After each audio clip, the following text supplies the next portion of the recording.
Masquera say Mure Zimbabwe, welcome to our channel Zoom Confessions and Deep Secrets.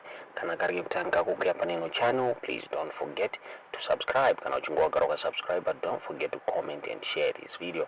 That's Mure Zimbabwe takigira inyaya Anorwadza nyeno sirisa nyaya kufa kwa Aita driver wa WaMnangagwa uyarunza kashaika mswe Sunday makuseni after the ZANU-PF annual conference kubulawayo arunze board yake yakangoonekwa iri hotel room Sunday makuseni. So Zim live yakabuda chitara chite therapy yakadedzwa ku Grace Inn Hotel kubulawayo huko kwa discover the driver wa WaMnangagwa achitadza kuresponda. So kufa kwa driver wa WaMnangagwa kwawedzera pa series of unsettling events involving the family ya WaMnangagwa yanova mwana wa President Emmerson Mnangagwa. Funga takaona mazuva apfuura pa chinza akapindirwa nematsotsi mumba make zvakare akanzi akabvalirwa masitsi emota yake now pane nyaya yekuti driver wake ashaika. So masources akabuda choose the same live could they suspect kuti the driver uyu anenge akafa kuburikidza diabetic shock. Mawitnesses anga ari pascene akadescribe driver uyu achitaura iye achiti mushure mekunge angabva pareception area akaenda kumba kwake and anzi akakumbira chikafu in an attempt yekuda kudya muri Zimbabwe. So zviri kunzi ndofunga anga ane low blood glucose mumuviri make muri Zimbabwe. So zviri kunzi in response hanzi the staff yakamuprovide neporridge zvinzi panguva iyoyo ndo yega yanga iri available hanzi. So the driver akadzokera kuroom kwake but zviri kunzi hazvinomira mushe ndo pakatanga kubunda then after that akabva afa. Ari kunzi akashuwa masymptoms anga ari similar to epilepsy muri Zimbabwe hanzi achibva afa. So authorities akaenda pascene akadiscover medication yediabetes muroom memadriver uyu muri Zimbabwe zvichiindicata kuti driver uyu anga ane chronic condition. An internal police memo yakonfirma the identity ya driver uyu zvinzi anonzi Ishmael Maburisa zvinzi zveshuwa is the driver wa WaMnangagwa.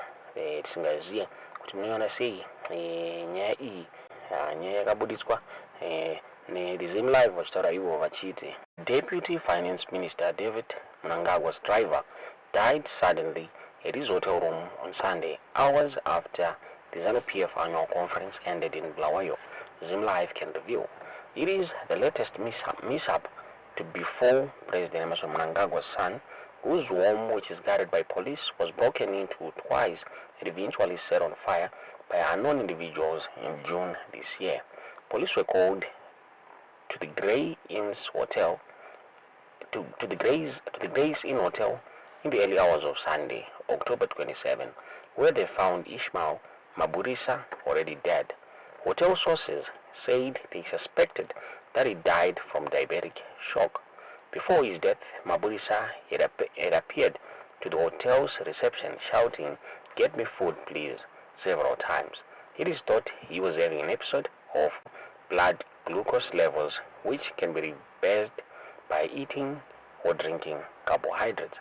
They gave him porridge, the only food that was there. He went back to his room, but after a short period, he started twitching and convulsing as though he was having an epileptic episode, and he unfortunately died, the source said. The police attended the scene and found diabetes medication in his room. An internal police memo of the incident, seen by Zim Live, identified Maburisa as WaMnangagwa's driver.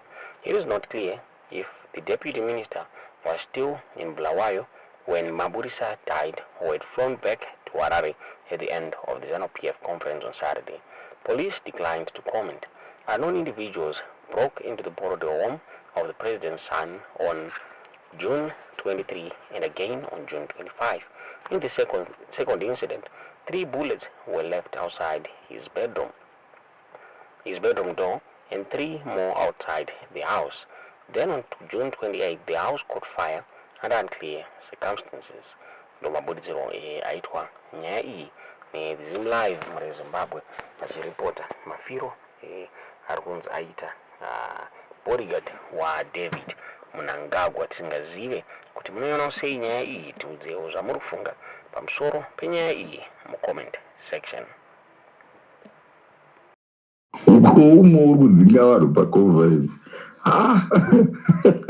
Kudzinga vanhu paconference varumeka inasina mbura zvakadai ever since. This is the worst function wakumana yatsadamboona zvinhu zvakadai.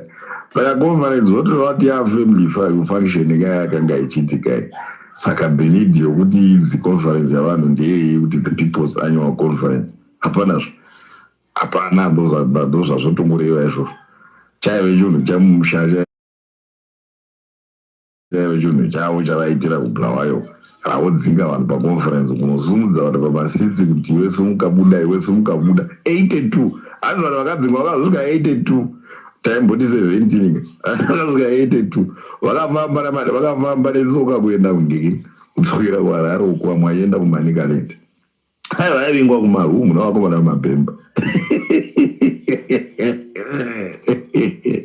Mabhiya varumeka takakuudzai kuti vakomana votiisira zvimwe mutungamiriro. Hatisati tamboona zvinhu zvakadai ever since. Mande vese vanenge vachipiwa ndikini vanenge vachipiwa matsamba edismissal kunzi haudiwi muchinhu chemhuri. Sarupiyevi yachinhu chemhuri ka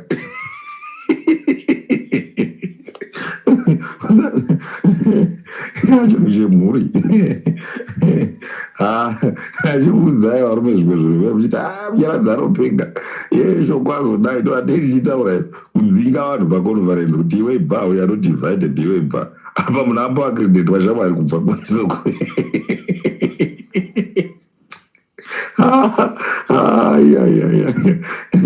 Zanombe Midlands ndo zvanyaya kutokorera zvokuti zanombe yaya kuMidlands